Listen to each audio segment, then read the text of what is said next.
طبعا يا جماعه هنتكلم النهارده في النرجسي والمصاري، النرجسي والفلوس، النرجسي والمال.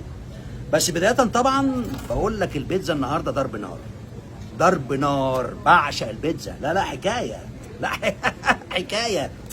لا البيتزا ملهاش حل. انا بقول لك بصراحه النرجسي كلب فلوس، عشان برضه نكون ايه صراحه. فلو عرفك بيعرفك عشان ايه؟ عشان فلوس. ما نضحكش على بعض، يعني هو عشان ايه بقى؟ حب وبتاع ومش عارف ايه، بحبك و شغل الاونطه ده. الله، لا لا لا لا لا لا، خضروات بقى والشغل اللي عليه. هو ما بيحبكيش اصلا، ده واحد داخل عليك عشان فلوس، يعني عشان يمصلح من وراك، او هي بتعرف عليك عشان فلوس.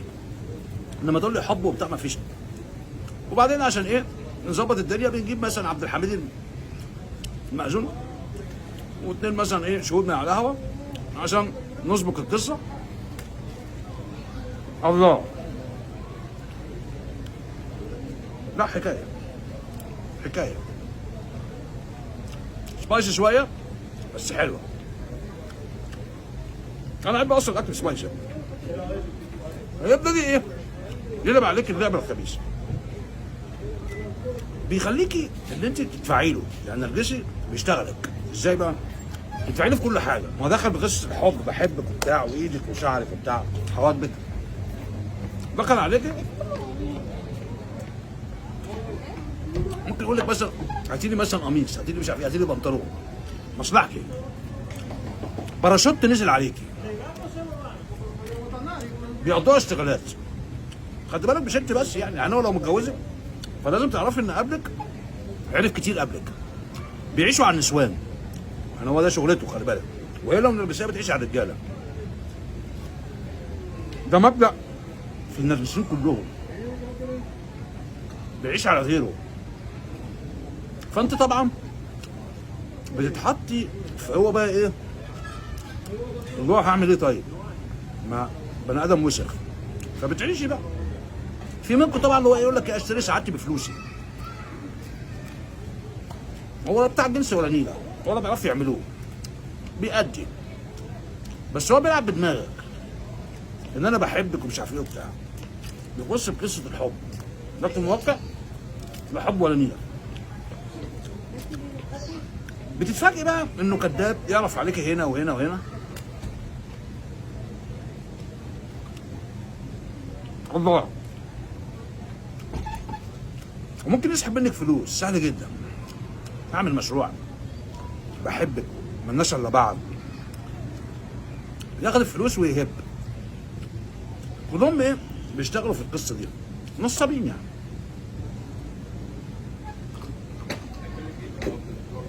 في منهم يقول لك مثلا اديني مثلا فلوس سلف ارجع لك تاني، وبياخد الفلوس يهب.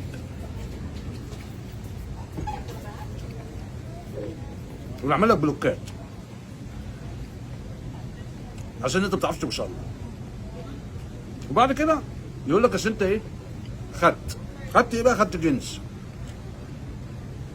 النرجسي دماغ امه ايه عباره عن ايه؟ عباره عن هو بيديك ايه عشان ياخد ايه؟ يعني مثلا هو خد منك فلوس او هي اديتك جنس فانت اديت هدايا، فهو دماغه كده، انا هديك ايه عشان اخد ايه؟ الغايه تبرر الوسيله. المثل ميكافيلي اللي هو اي حاجه توصلني ليك عشان اخد اللي انا عايزه. فهو بيحسبها انت معاك كام، وبعدين بيسالوا في الماديات كتير، دخلك كام، طب انت عايش ازاي. من هنا بيعرف انت راكب ايه، فمن هنا بيعرف ان انت معاك فلوس، فانت كده صيده حلوه. الحاجه المهمه برضو في الشخصيات النرجسيه ديت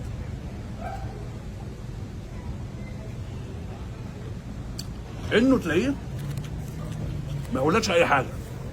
يعني استحاله النرجسي يعرفك مصادر دخله ايه. ممكن خلي بالك من عيشته مع النسوان او عشتها على الرجاله بيجيبوا شقق، زي مثلا عندها شقه تمليك، عندها فيلا بتاعتها، اشتغالات، شغله. استحاله النرجسي يقول لك دخله ايه. بيعيشوا في دور مفيش، هنجيب منين؟ بس انا تعبان.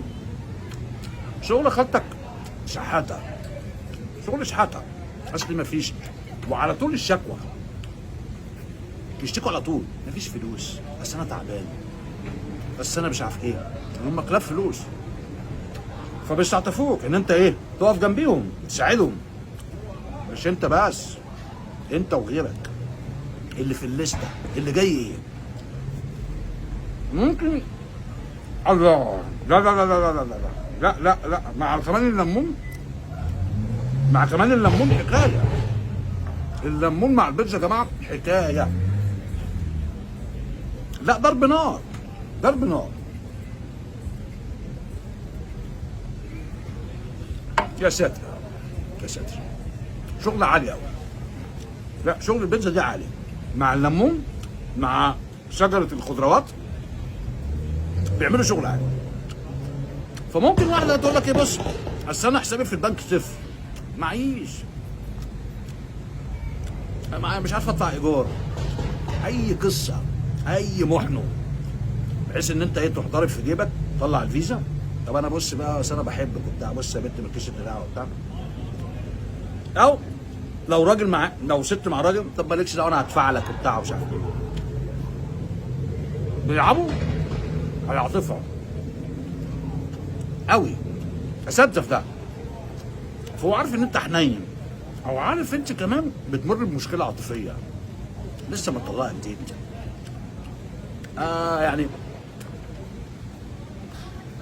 عندك كلمتين حب، يروح داخل في الوقت المناسب، يروح لاعب عليك، يروح صايدك،